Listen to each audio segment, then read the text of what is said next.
are the Afro Cubans? What role did they play in the development of Cuba? What is their present condition? Welcome to the Sankofa Pan-African series. Please support us through Patreon and by buying me coffee. Don't just subscribe to this channel.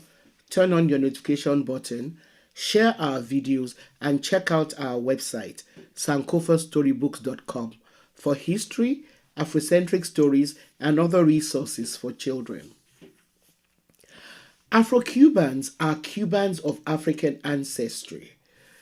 According to a 2012 national census that surveyed the 11.2 million Cuban population, 1 million described themselves as Afro-Cuban or Black, while 3 million considered themselves to be mulatto or mestizo.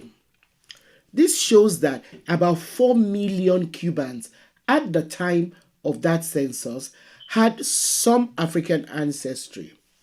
One of the most interesting things about the Afro-Cuban population is the fact that most of them still trace their origins to specific African ethnic groups or regions in Africa. While the largest proportions identify as being Yoruba, Akan, Arara, or Congo ethnic origins, there are also those who identify as being of Igbo, Efik, Ibibio, Kalabari, Ijo, Mandingo, Kisi, Fula, Makwa, and other African ethnic groups. So, how did they get there? Well, the first enslaved Africans were taken to Cuba in 1513. Like in other places in South America and the Caribbean, which were invaded by Europeans, many of these first Africans were forced to replace the rapidly decimated indigenous people like the Taino Arawak. As in Hispaniola, almost as soon as they got there, enslaved Africans fought tooth and nail to escape slavery by forming resistance groups. The first recorded uprising of enslaved Africans in Cuba was in 1533 at the Jababo mines. From then on, there were frequent uprisings, and those of them who escaped made their way into the mountains where they coexisted with the surviving indigenous Taino groups to form independent African maroon settlements called palenques. The palenques were their strongholds from which they mounted raids on Spanish settlements. After mining came to an end in Cuba, Cuba remained an important trade route in the New World because of its location on the Windward Passage linking the North Atlantic Ocean and the Caribbean Sea.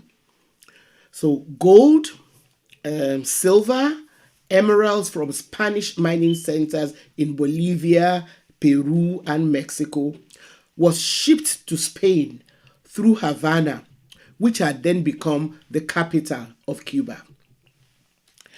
Havana was also given the monopoly to serve as the only port that could ship goods to Spain.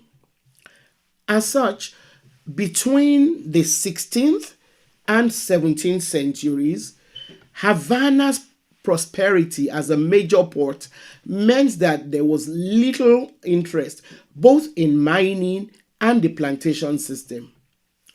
As such, the number of enslaved people needed was not that high. So they did not need that many enslaved people.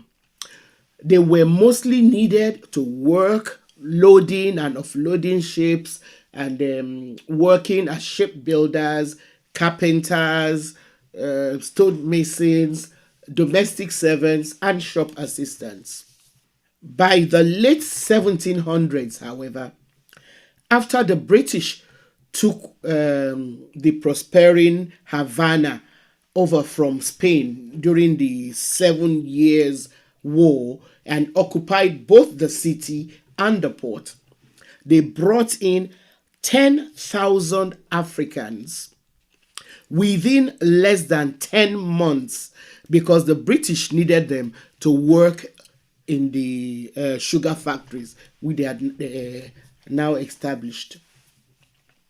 The Spanish wrested Havana back from the British in 1763, and by 1789, they turned the Havana port into one of the largest gateways for the buying and selling of enslaved Africans. The Africans continued to mount their resistance from the Payenques, and in 1796, the Spanish organized militia groups to hunt down the freedom fighters and destroy the Payenques. As a result of the so-called Royal Decree of Graces of 1815, which was passed by the Spanish crown, Spaniards and other European settlers flooded in to populate the colonies of Cuba and Puerto Rico. The decree encouraged the use of slave labor to revive agriculture, and this helped create a new planter class which needed large numbers of enslaved Africans. This then caused the African population to grow to more than 40% of the population by 1840. As Cuba became the world's largest sugar producer, Havana became the largest market for enslaved Africans in the Caribbean. As a result, uprisings continued across Cuba throughout the 1830s. Even after the prohibition of the transatlantic slave trade, Africans continued to be sold into slavery in Havana's market until 1867. Another reason for the deliberate attempt to encourage Europeans to settle in Cuba was the large population of Africans during the 19th century, which prompted a call for European immigration to counterbalance the effect. In other words, they wanted the European population to overwhelm, to be greater than the number of black people in Cuba. Although Cubans became the last Caribbean territory to abolish slavery in 1886, Afro Cubans continued to suffer oppression, segregation, and exclusion. However, in spite of racial discrimination, Afro Cubans believed that an independent Cuba would usher in a better life for them. So, like in other places in the New World, they were the backbone of the Cuban Liberation Army. They played a prominent role in the War of Independence between 1895 and 1898. Even senior ranks of the Liberation Army were filled with Afro-Cuban war heroes like Antonio Maceo. Unfortunately, their dreams did not materialize because segregation became even more compounded in Cuba in 1898 with the occupying armed forces of the United States, which refused to recognize Cuba's independence. Rather than alleviate the conditions of Afro-Cubans, the U.S. institutionalized racial discrimination by segregating blacks and whites in educational, economic, cultural, and recreational establishments. And although the Constitution of 1901 guaranteed formal equality for all Cubans, a policy of blanqueamiento, whitening, was put in place, and 400,000 new Spanish immigrants were invited to settle in Cuba between 1902 and 1919, thereby effectively turning the country into the largest Spanish population in Latin America. Many attempts were also made by Spanish missionaries to convert Afro Cubans to Catholicism, but they resisted and continued to practice their own religions, and also by mixing their belief with the ones imposed by the Catholic colonizers. Santeria, also known as Lukumi, derived from the Yoruba word Olukumi or Regla de Ocha, evolved in Cuba during the late 19th century. Santeria developed through a process of syncretism between the traditional Yoruba religion and the Catholic form of Christianity. It revolves around deities called Orisha, which have equivalents in Catholic saints. The Orisha in Santeria, Alu or Lukumi, derive their names and characteristics from traditional Yoruba divinities. Afro-Cuban religions like Santeria, as well as their artistic expressions, were perceived as threats to Cuban identity because the colonizers wanted Cuba to remain white and European. As such, they passed decrees to stop Afro-Cubans from practicing their religion, and their leaders were falsely accused of kidnapping and killing white children for rituals. They were even banned from drumming, dancing, or even gathering.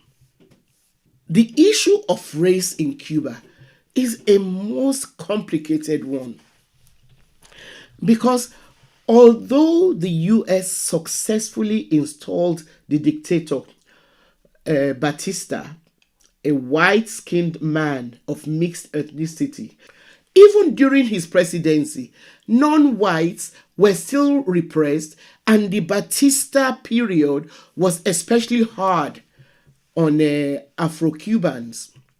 Their religion, which had always served them as a source of strength, was made illegal. It wasn't until the Afro-Cubanismo movement valorized the influence of African culture that blackness was acknowledged as an integral part of the Cuban national identity. After the 1959 revolution led by Fidel Castro, the country outlawed all forms of formal discrimination and institutional racism, and attempts were made to put economic and social reforms in place. Cuba also became supportive of independent movements in several African countries. However, the colonial racist system did not end with the revolution. The lighter-skinned Cuban population still looks down on dark-skinned Cubans as subordinate or second-class citizens. Colorism is still prevalent, and race plays a role in Afro-Cubans' access to education, which in turn impacts their socio-economic mobility. Afro-Cubans live in the poorest areas and can't access higher education because they don't have as much access to American dollars or tourism as white Cubans. The various embargoes which the US insists on placing on Cuba has left Cubans dependent on their exiles in the US because they need US dollars in order to buy food and to go to school. And not a lot of Afro Cubans actually are able to make their way into the US and then be able to send US dollars to their people back home, unlike their white counterparts. Thanks for watching. Please support us through Patreon and by buying me coffee so we can continue to bring you this series. Subscribe if you have not yet done so. Please turn on your notification buttons and don't forget to share our videos with all your contacts. And then keep your comments coming.